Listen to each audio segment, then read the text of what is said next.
जनवरी 2023 नए साल के आगाज के पहले महीने में हमने देखी दहशतगर्दी की वो लहर जो पाकिस्तानी भूल चुके थे, यानी कि वो दौर जब हर रोज मस्जिद, बाजारों में खैबर पख्तूनख्वा और खास तौर पेशावर जो कि दहशतगर्दी के लिए फ्रंट लाइन सूबा और शहर साबित हुआ।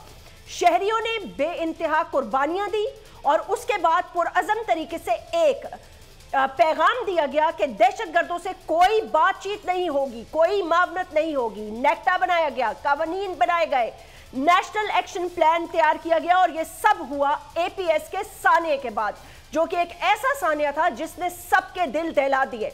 पूरी दुनिया हैरान रह गई, हक्का बक्का रह गई। दहशतगर्दी का एक ऐसा वार जो तहरीके तालिबान पाकिस्तान ने किया छोटे निहत्ते बच्चों पर, उसके बाद अफवाज पाकिस्तान ने और हुकूमत वक्त ने फैसला किया कि अब कोई बातचीत नहीं होगी, बाड़ भी लगाई जाएगी और अफगानिस्तान के साथ तमाम मामलात पे बात होगी और तमाम इलाकों में ऑपरेशन होगा। और यूं राह रास्त राह हक का जो ऑपरेशन है वो शुरू हुआ और उसके बाद हमने देखा कि बारूदी सुरंगें हों या तमाम दीगर इलाके हों, वहां पर सब मिलकर काम करते रहे। केपी की पुलिस ने बहुत सारी शहादतें दी और हाल ही में होने वाला इस मस्जिद में धमाका, थोड़ा सा कंट्रोवर्सी भी इस पे बनी और इस पर हम आईजी साहब से बात करेंगे। जाहिर सी बात है कि कंट्रोवर्सी बनने की क्या वजह थी, क्योंकि उन्होंने कहा कि बहुत सारे लोगों ने अफवाहें फैलाई, किसी ने कहा ड्रोन हमला हो गया।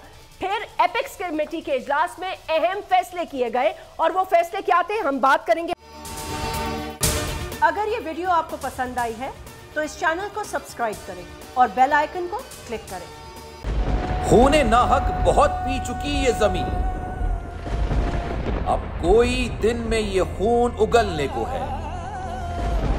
खत्म हो जाएगी ये तमाशागरी, वक्त पलटेगा रोजे जजा की तरह। ये जो पेशावर में ताजा लहू है बहा, एक क़यामत करेगा फलक पर बपा।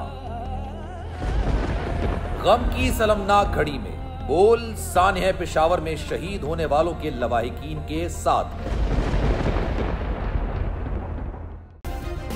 सब्सक्राइब करें और बेल दबाएं ताकि कोई खबर रह न जाए।